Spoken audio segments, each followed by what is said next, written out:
If I walk over there and sit next to Mr. Johnson and carry my phone, does Google know that I was sitting here and then I moved over there?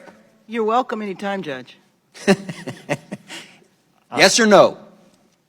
I genuinely don't know without knowing I'm what shocked services. you don't know. Do you or do you not collect identifiers like name, age, and address? Yes or no? If you're creating an account, yes, and using an account, yes. Device identifiers like IP address or IMEI? Depending on the situation, we could be collecting it, yes. Specific search histories when person types something into a search bar? If you have search history turned on, yes. Contents of emails and Google documents? We store the data, but we don't read or look at your Gmail. But you have access to them? As a company, we have access to them, yes. So you could? Saying you don't or don't? I'm not asking do you or don't. I'm saying you could, though there is a possibility. We have clear established policies on how we would do that data. GPS signals, Wi-Fi signals, Bluetooth beacons? Would depend on the specifics, but there may be situations, yes. The GPS, yes. Yes, if you have location. Voice and conversations when using Google Voice products?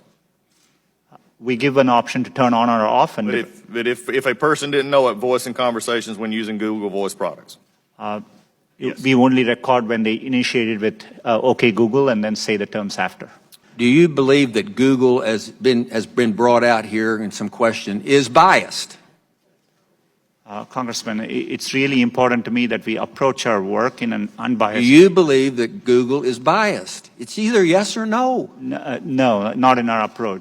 Why, number one, does Google need all this information? We can answer that in the fact that 86% of your revenue comes from advertising, so we know you manipulate the data in some ways. However, can you explain what you do to minimize this data, which is generally an accepted standard practice among those who collect data?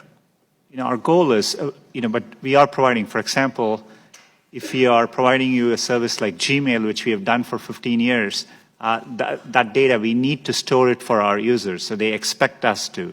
So we are trying hard to match users' expectations. We don't need, our data for advertising, as I said earlier, most of it comes from just the keywords you type. And so, we need minimal data to do advertising. We give you options to turn ads personalization off.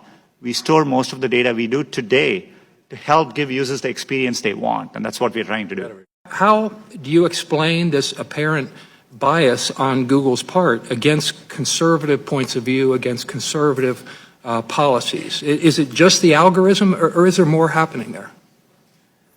Congressman, I understand the frustration at seeing negative news, and I see it on me. On Google, there are times you can search on Google, and page after page there's negative news which we reflect.